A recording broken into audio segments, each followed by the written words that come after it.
It is game day on Gamecock Central Radio. Emerson Phillips with Wes Mitchell will be joined by Chris Clark and Collyn Taylor with GC as well. And we're going to hear today from Paul Strelow, who covers the Clemson Tigers for TigerIllustrated.com. That's our Rivals Network partner covering Clemson. Wes, good to have you today, man. We're down to it. Last game of the regular season, and the big rivalry game is today. Hey, the big game is here, man. I'm excited. It should be a pretty awesome tailgating atmosphere, and should be a pretty awesome in-game atmosphere as well.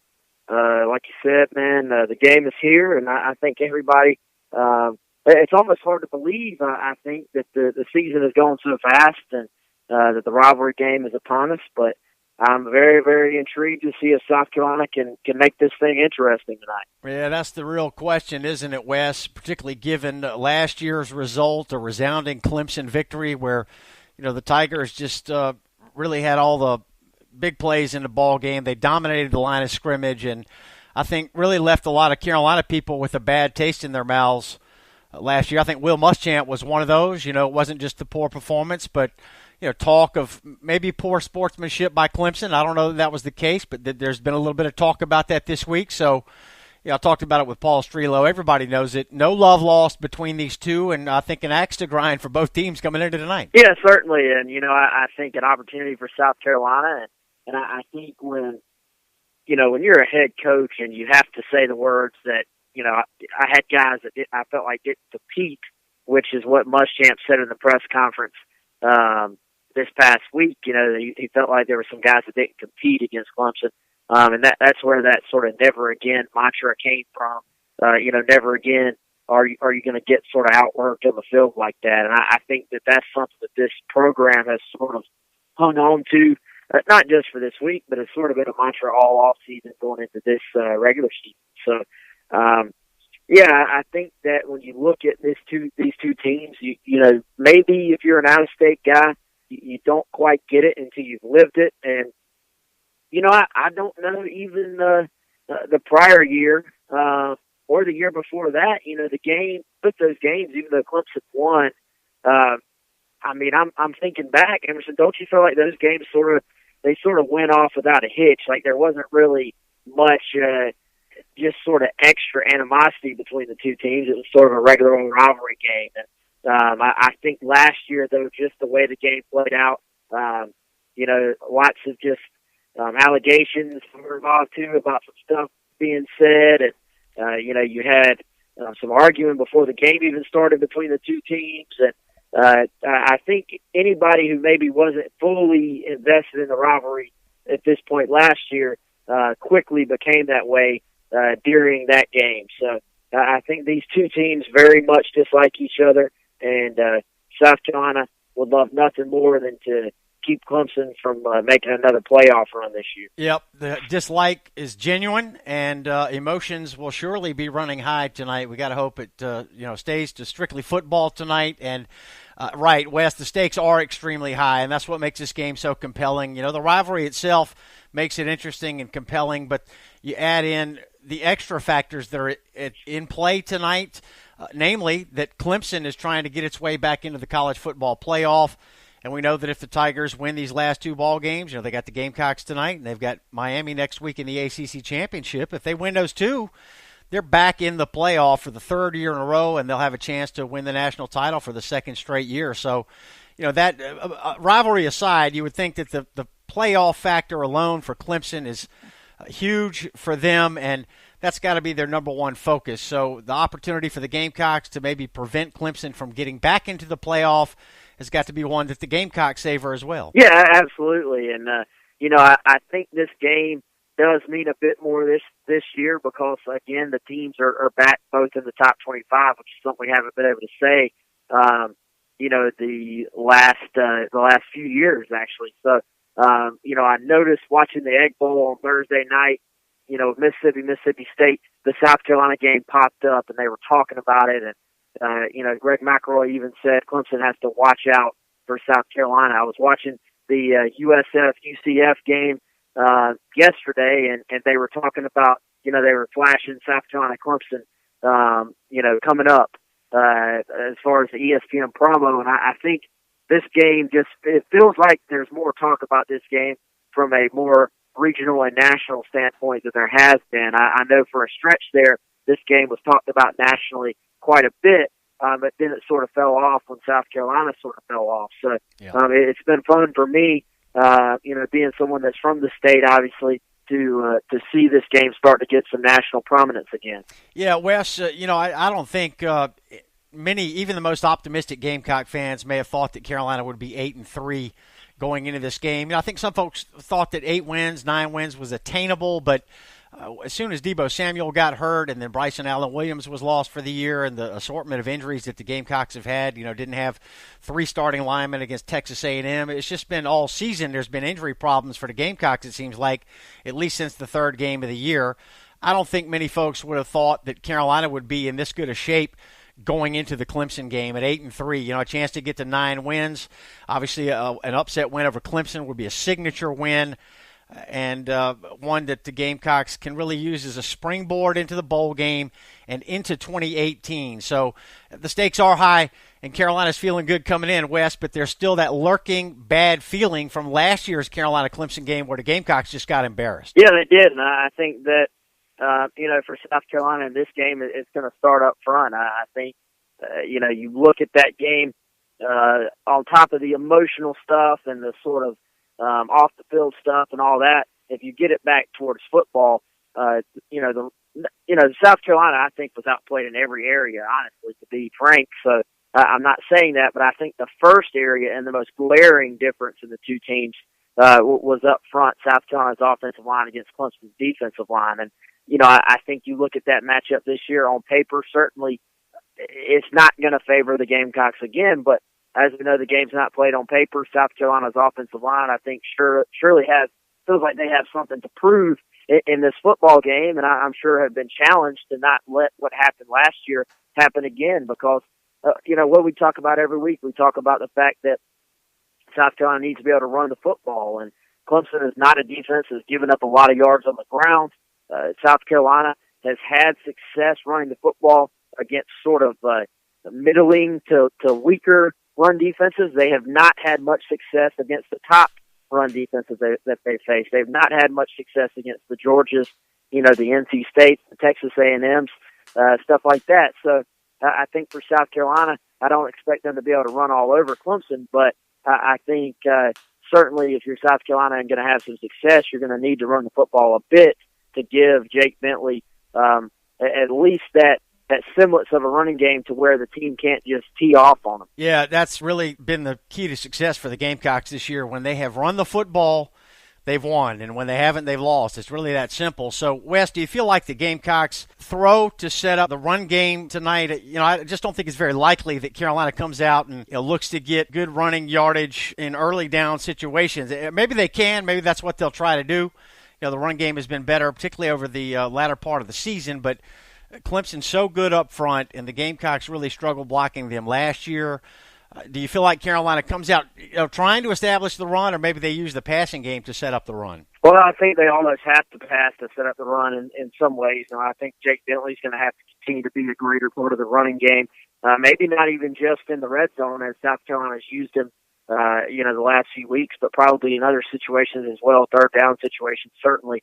So I think you have to incorporate that into the running game. And then, I think the thing about the Syracuse game, obviously Syracuse is the only team that was able to beat Clemson, is that they kept trying to attack downfield. Now, they didn't hit all of them. They didn't even hit most of them, but they hit enough of them, and they got some pass interference calls, and they kept forcing the Clemson defense to defend the entire field. So, I think if you're South Carolina, if you can limit Clemson's offense and sort of just keep it a little bit of a low-scoring game, then you can do some things on your own offense where maybe even if it doesn't hit this time, you at least plant that seed for later on. Now, you're not going to be incredibly consistent, doing that. You might have some 3-and-outs. You might have some drives that don't go anywhere. But, the thing about Syracuse is they were able to get stops defensively, so they didn't put that pressure on their offense where they had to score every single drive, and they kept taking shots downfield, and they were able to hit enough of them to go win the game. So, I think if you're going to beat Clemson, certainly you're going to have a lot go your way. You're going to have the breaks go your way, so to speak. But South Carolina is going to have to hit some balls downfield. And then if you do that, then you can sort of keep that second safety back as opposed to up in the box, and maybe you have a little bit better chance of running the football then. Yeah, I think the Gamecocks pull out the stops tonight. I think the playbook is wide open. I think they got to take some shots downfield, something they haven't done a tremendous amount of this year. And I think they come out, with all cylinders firing tonight. They've got to have a chance to beat this very, very good Clemson football team.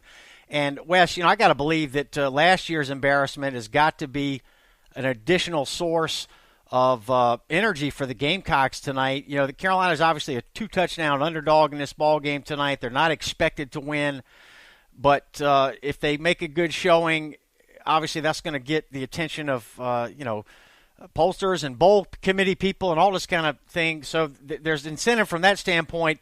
But I think from a personal pride standpoint, that's really where the Gamecocks have got to be focused tonight.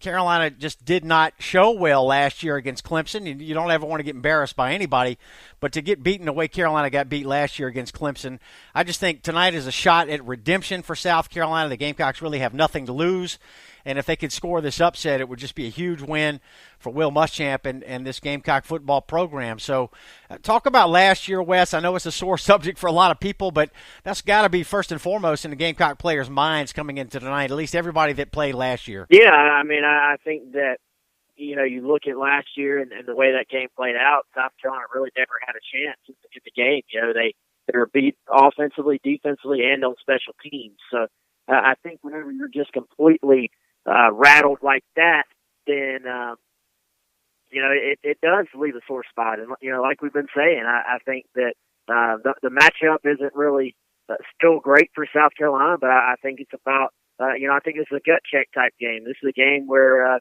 you got the number 2 team in the country coming into your house, and you got to find a way to defend them. I think, and defend your house and go make enough plays to try to keep this thing close. 7:30 kickoff tonight, national TV game on ESPN, Carolina and Clemson. And Wes, let's talk about matchups and personnel and some of the things that the Gamecocks are going to look to try to do tonight against this Clemson football team that is the defending national champs, and they're trying to get back to the playoff for the 3rd straight year. So when you look at the two teams, Wes, what jumps out at you first and foremost, things that the Gamecocks are going to have to do to stay in this ball game tonight? Well, I think it again is going to come down to turnovers. I think that if you look, first of all, at what South Carolina was able to do during that 5-game winning streak against Clemson, the Gamecocks won the turnover battle. They forced 6 turnovers in that final win of that streak in 2013.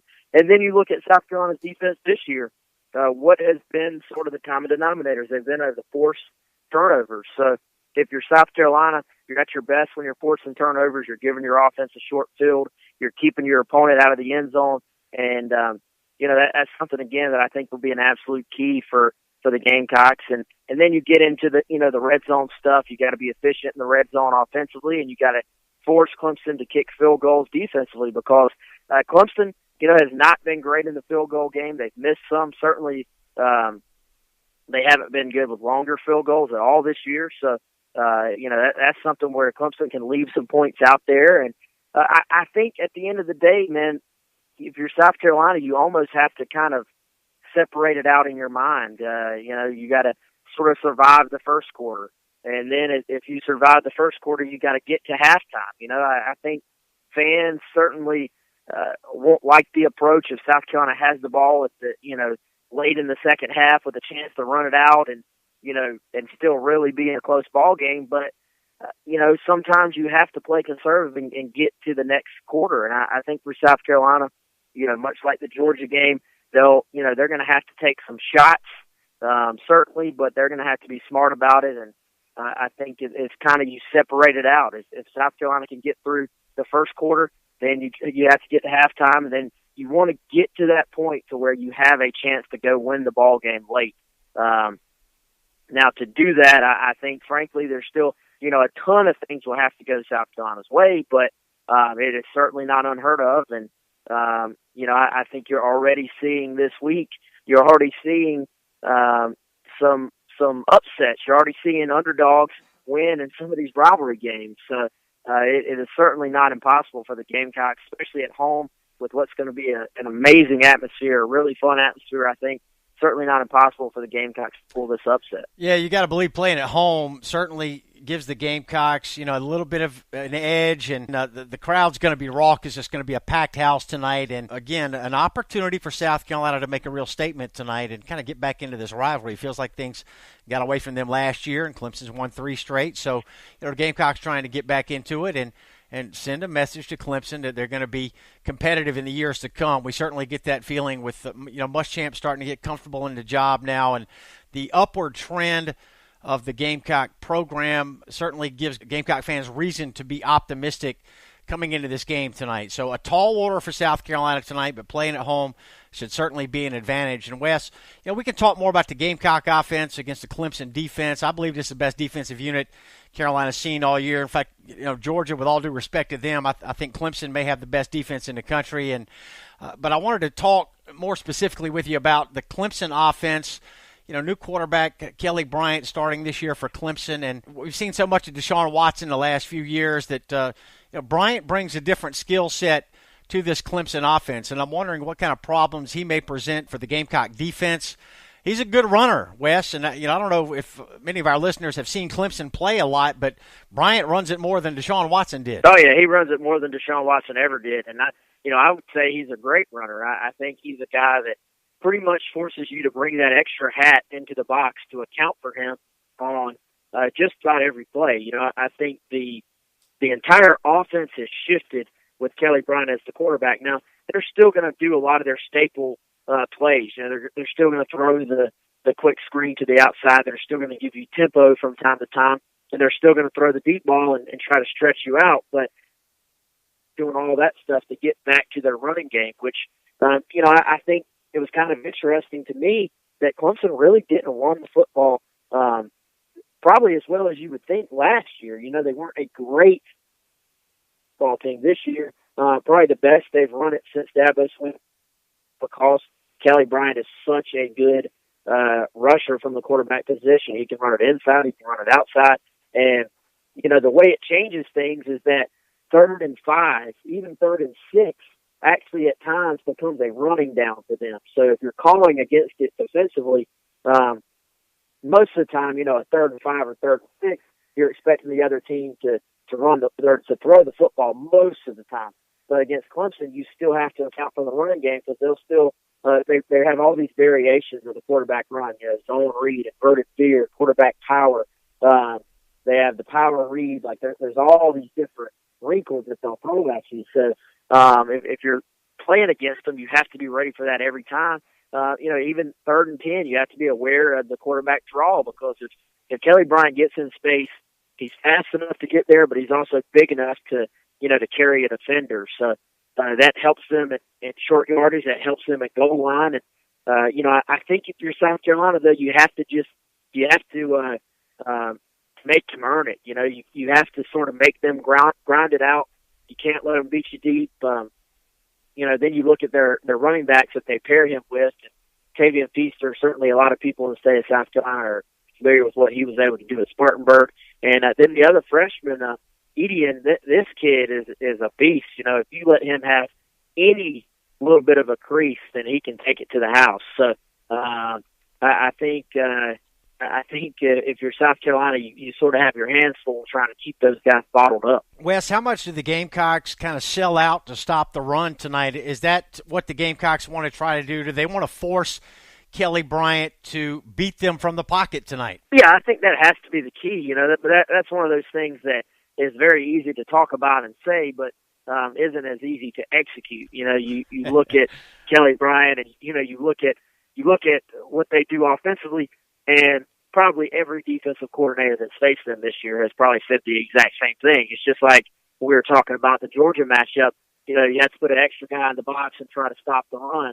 Well, duh. It's like that's what everybody's going to say. So, I think South Carolina is going to have to execute better than most of the teams that have played Clemson. And certainly, Will Muschamp, Travaris Robinson, two of the best in the business. They'll have some wrinkles for Clemson. They'll have some stuff thrown up to maybe give them a different look. But at the end of the day, your players got to go make some plays for you. All right, Wes, a couple more questions for you before we turn you loose, and we'll bring in Chris Clark. Talk about Carolina's bowl prospects, Wes, and how much would a win tonight over Clemson improve the Gamecocks' bowl? 8 wins is good. It's a good year. Gamecocks are going bowling.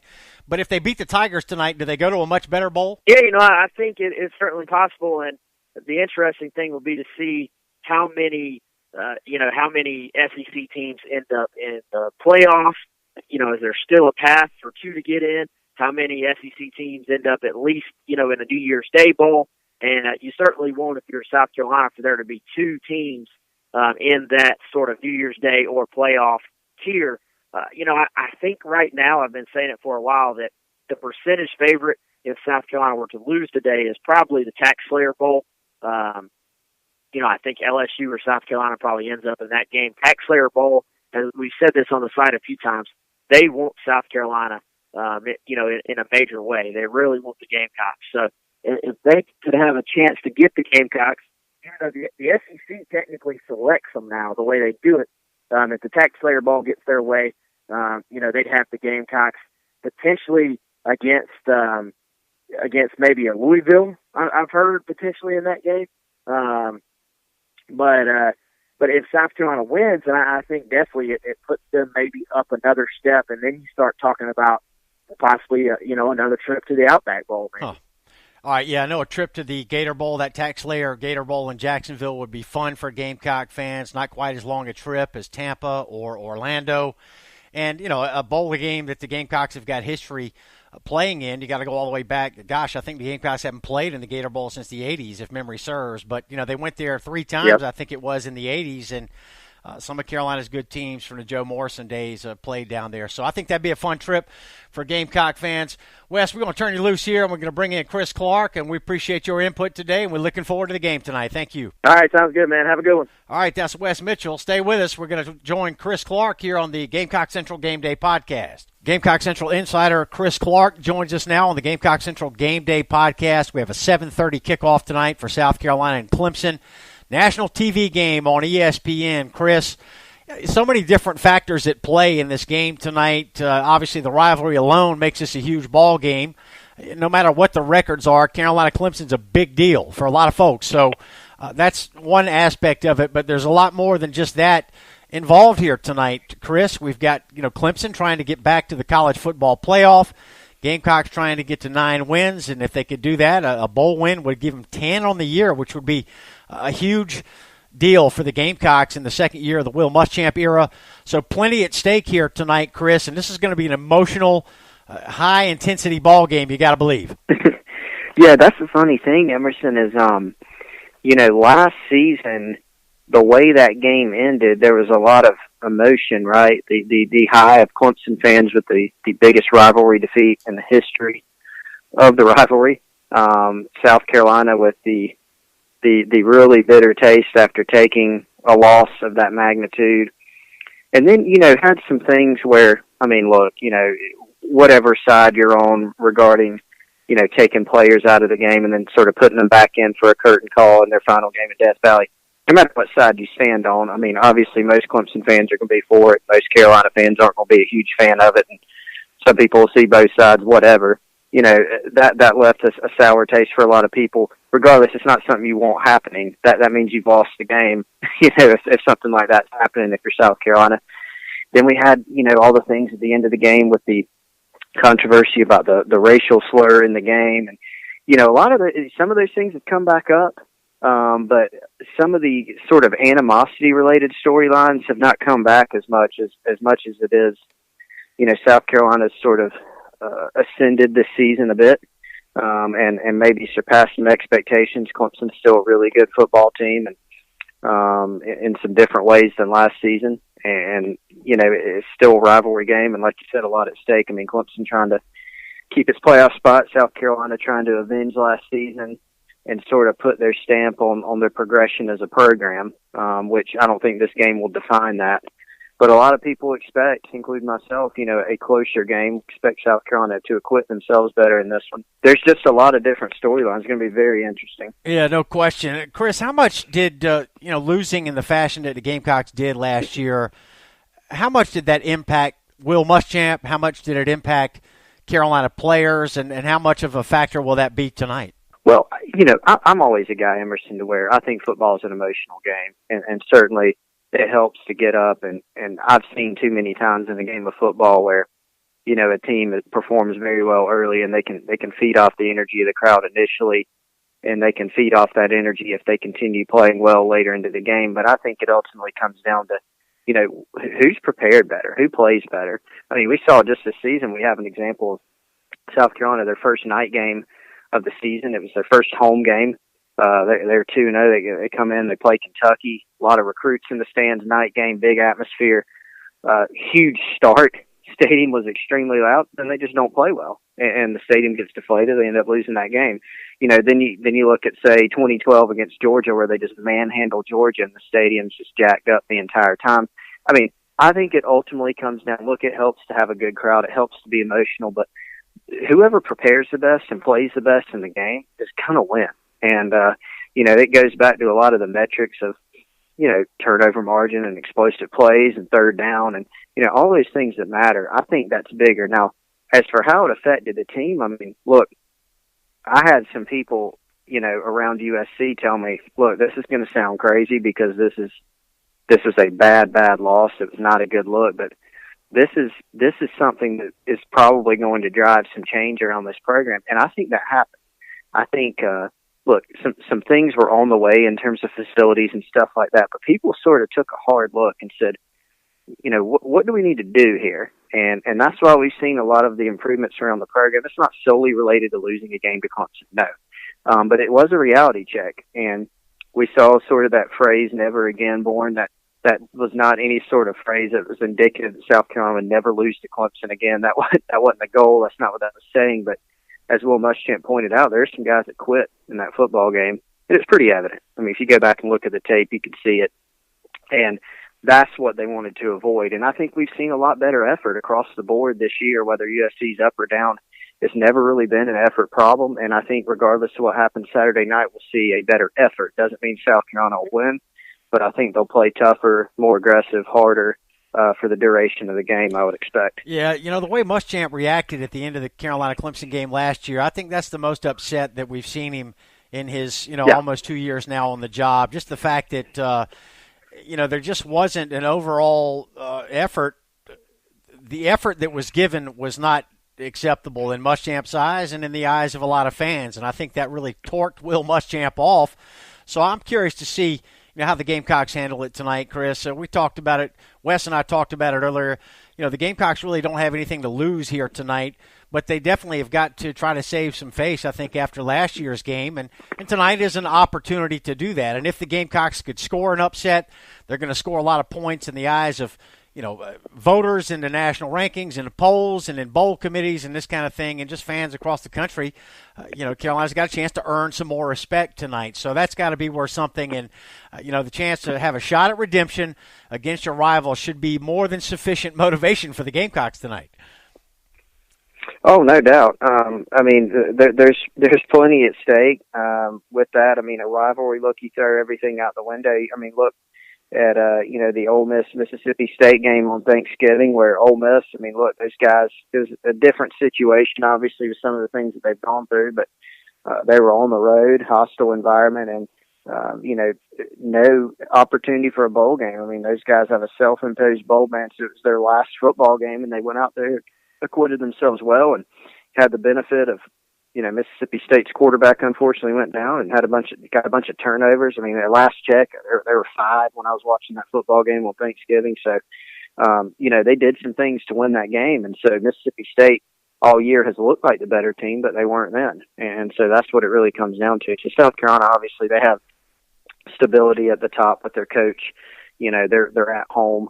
So there's a lot of differences there. And they're going to be the underdog, but they'll still have an opportunity to do some things to be successful and to wipe that taste of last season away, just from a standpoint of just being competitive. I don't think anybody who follows college football and knows the composition of these two programs, the rosters, and where they're at, is going to look at this game and say, South Carolina should win this game. I don't think there's anybody that could honestly, unbiased look, say South Carolina should win. They shouldn't, and that's why they're not favored. But they do have an opportunity to win. It's a team that could win this game if some things go the right way. I think they're going to have to play their best game of the year. I think Clemson will have to play not very well, which they have at times shown some weaknesses this year. But South Carolina is going to have to pull off a few specific keys in order to do it. But I know it's going to be a big atmosphere, and it's certainly something, I think, a challenge that the team's looking forward to, because they certainly have had plenty of time to marinate on what happened last year. Gamecock Central's Game Day podcast here. Emerson Phillips with Gamecock Central insider Chris Clark, and we've still got keys to victory today to come from Collyn Taylor, our staff writer with Gamecock Central, and from Paul Strelow, who covers the Tigers for TigerIllustrated.com. Chris, let's talk about personnel and matchups. Clemson so clearly dominated the line of scrimmage last year. I think a lot of fans and, the coaches for Carolina have got to be concerned about that. So what reason is there to believe that Carolina can do better in the trenches this year? Well, it's a huge challenge when you look at what Clemson has. And, they'll start four guys who will play in the NFL up front just right off the bat. And then they'll have guys who are backups who also play in the NFL. And so they're going to roll out a tough bunch. We talked about Christian Wilkins and Dexter Lawrence, who they sat out last week. He's been hobbled for a few weeks, but even a one good wheel Dexter Lawrence is a lot worse than a lot of defensive tackles you're going to face across the country. And Cleveland Farrell and Austin Bryant and some of the guys that they'll roll off the bench can really play.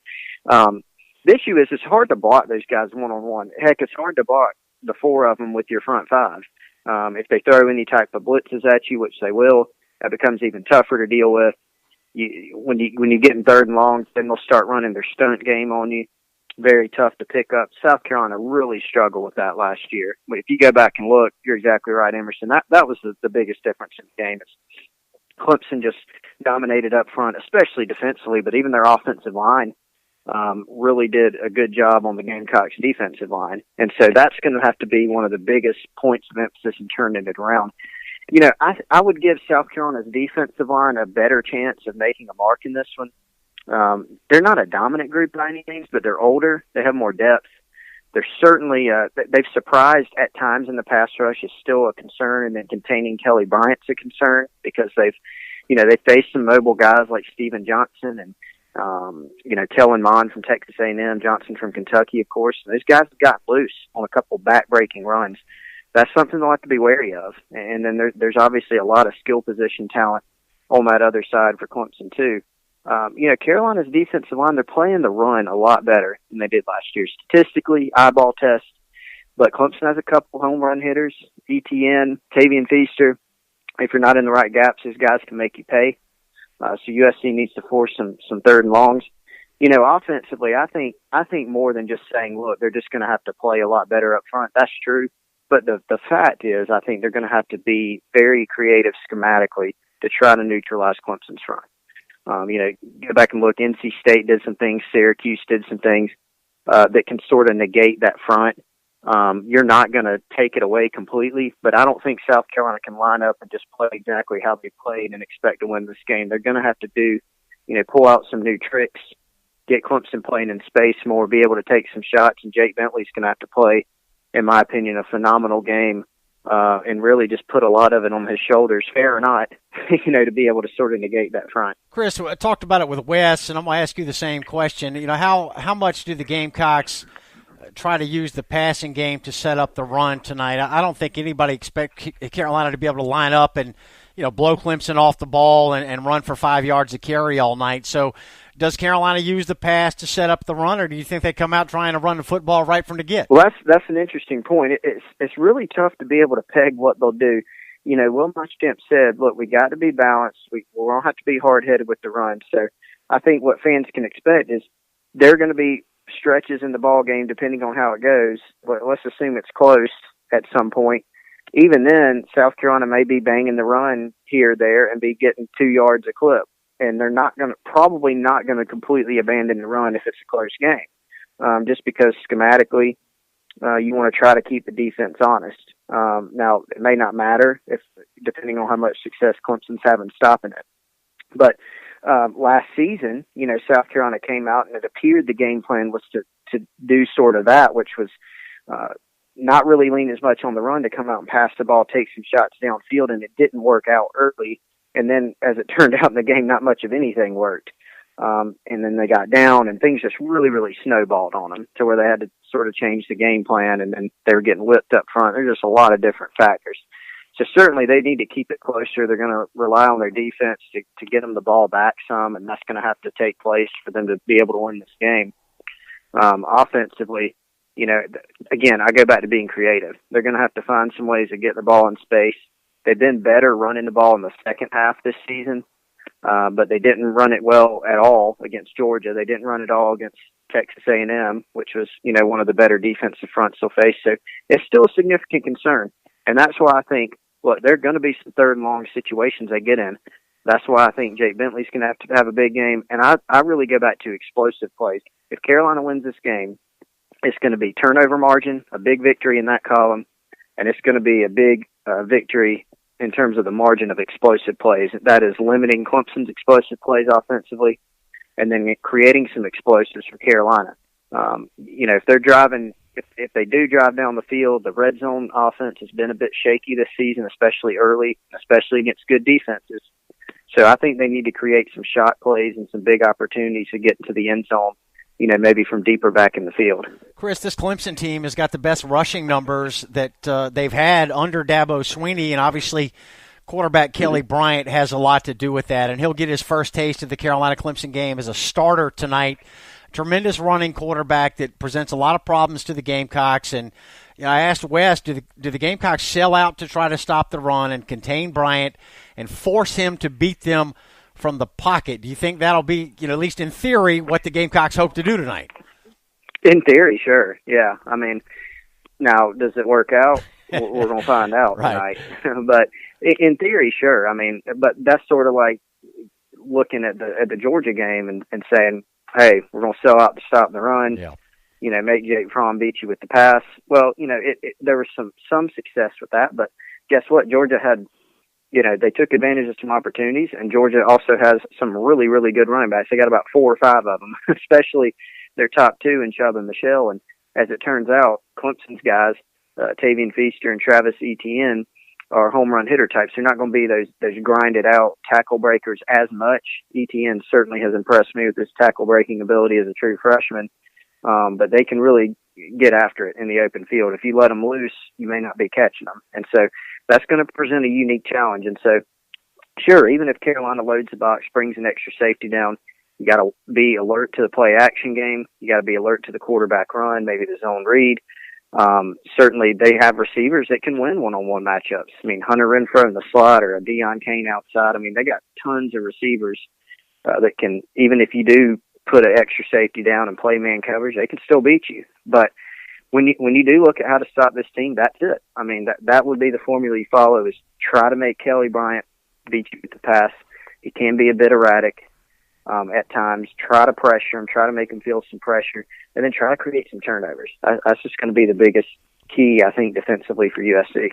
Chris, in addition to the improved win total this year, Gamecocks 8-3 coming in, I think the number one sign of progress is the fact that Carolina has been in every game this year. Had the lead at the end of the third quarter at Texas A&M. It didn't play well against Kentucky, but had opportunities to stay in that ball game and win it, even though they didn't. And the Georgia game was not one-sided by any means. So, I see improvement from the Gamecocks in that standpoint. Carolina's a 2-touchdown underdog tonight, and their largest loss of the season has been by 14 points at Georgia a few weeks ago. So if you'd have told me before the start of the season, Chris, that Carolina would have no Deebo Samuel, no Bryson Allen Williams going into the Clemson game, I would have thought that was not good.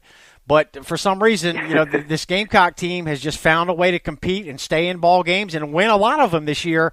And even without Deebo and Bryson Allen Williams, it feels like the Gamecocks playing at home tonight have at least an outside chance to score an upset. Sure, yeah, and I mean that's what you look at. You look at the competitiveness. Last season you go down the schedule in preseason and you don't see you see maybe 2 gimme games for the Gamecocks, or you see 2 or three, should win games. There just weren't a lot of them on the schedule. And then you go and you look at this season, and you felt better about South Carolina being able to pull more wins this season. And then, like you said, they lose two guys that, in my opinion, they could not afford to lose. Could not afford to lose Deebo Samuel. And I think certainly South Carolina's chances this weekend would go up substantially if they had a Deebo Samuel in this game, given what he could do, even in this matchup specifically. And then you lose a Bryson Allen Williams, who played two different positions on the defense and did a lot of different things, whether it's pass rush or in coverage or playing the run. So, losing those two guys that was huge. And it affected their special teams, their offense, and their defense. And there have been others, too. They played several games with three offensive linemen out. Casey Crosby out, Kyle Markway out, Terry Guger, Rico Dowdle, who was, when he came back, had flashes of looking like their best running back. So there have been a lot of guys on this team, but they really haven't let it define them.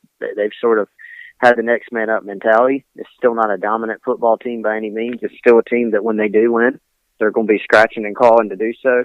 But that's sort of what you look for. Everybody in this team wanted to look for not 10 wins, not 11 wins, or even competing for a championship this season. That's not what was eyed. What was eyed was progress. And they've, in my opinion, regardless of this weekend, been able to accomplish that. All right, we're going to bring in a couple of other guests for features today. Keys to victory, and we start with Gamecock Central staff writer Collyn Taylor. Obviously, Clemson's a huge test for South Carolina. They're playing really good football. After that upset loss to Syracuse, I think South Carolina, if they win this game, they're going to have to be able to force some turnovers.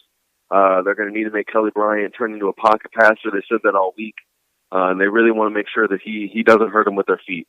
I think if they can control the run game and get maybe +3 in the turnover margin, that's probably going to be a good indicator. And if they're going to have to be able to move the ball on the ground. Because Jake Bentley's shown what he can do if he has an effective run game behind him.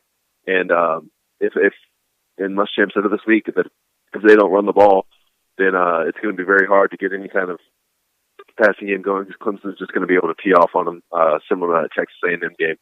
So they have to make sure Kelly Bryant stays in the pocket, and they're going to have to make sure they establish that run game and force Kelly Bryant to make mistakes. So that's really it. I think that's a tall task, but you never know. In these night games of Williams Bright, anything can happen during Rivalry week. We've already seen that, but it should be a fun game, fun atmosphere at least. That's Collyn Taylor, Gamecock Central staff writer, giving us Gamecock keys to victory. And now for Clemson's keys to winning tonight, we will send it over to Paul Strelow from TigerIllustrated.com. Clemson's keys to victory. I think, number one, be more efficient on offense than they have been these last couple of games. There are going to be opportunities in the passing game, the mid-range and intermediate game. South Carolina is going to challenge Clemson to put together 10 to 15 play drives. Keep Deion Kane and T. Higgins and Ray McLeod from going deep. Kelly Bryant's going to have to be able to execute these 10 to 15 yard out routes. Some of the throws that maybe he's been sailing or not really been consistent with the last couple of weeks. So I think more so than decision making, just his accuracy on some of these throws. I think that will be important for Clemson. Defensively, I think the ability to rattle Jake Bentley, which every defensive coordinator goes in wanting to disrupt the opposing quarterback. I think if they can get to Bentley and really, with their front four or even front five, really create that pressure consistently. I don't know that South Carolina has the weapons otherwise to be able to put together 3 to 4 scoring drives over the course, touchdown scoring drives over the course of the game. So I think if Clemson can do that and keep from getting Hayden Hurst, I think is a big part for South Carolina. Clemson's linebackers are liable in coverage. Safeties can get turned around a little bit. If they can mask those areas, either by better play from those positions, other downs and distances, creating predictable situations by which they can rush the quarterback, and then, getting to and disrupting Bentley. I think kind of masking those deficiencies will go a long way toward them, really having the ideal scenario and forcing South Carolina to, like I said, get 3 to 4 touchdown scoring drives from their offense. That's Paul Strelow, who covers Clemson for TigerIllustrated.com, our Rivals Network partner. Chris Clark, good having you today. Huge game tonight, man. Everybody's going to be pretty well lathered up, you got to believe, for a 7:30 kickoff. And it's that time of year again. Palmetto State Rivalry, getting it on tonight at Williams-Brice. It ought to be a fun one. Hopefully it's a competitive game and lives up to the billing. Ranked matchup, which I'm not sure anybody really anticipated even at the beginning of the year or even maybe last week. But that's what it is, and should definitely be a really good atmosphere in Williams-Brice. Yes, it should. It's going to be fun. Standing room only crowd expected tonight. Chris, thanks for the time, and enjoy the ball game tonight. Thanks, Emerson. Same to you. All right, that's Chris Clark, Gamecock Central Insider, and I'm Emerson Phillips. We want to thank Wes Mitchell, Collyn Taylor, and Paul Strelow for joining us, and we thank you for listening to today's Gamecock Central Game Day podcast, Gamecocks and Tigers, 7:30 tonight on ESPN. We'll see you at Williams-Brice. Thanks for joining us on Gamecock Central Radio.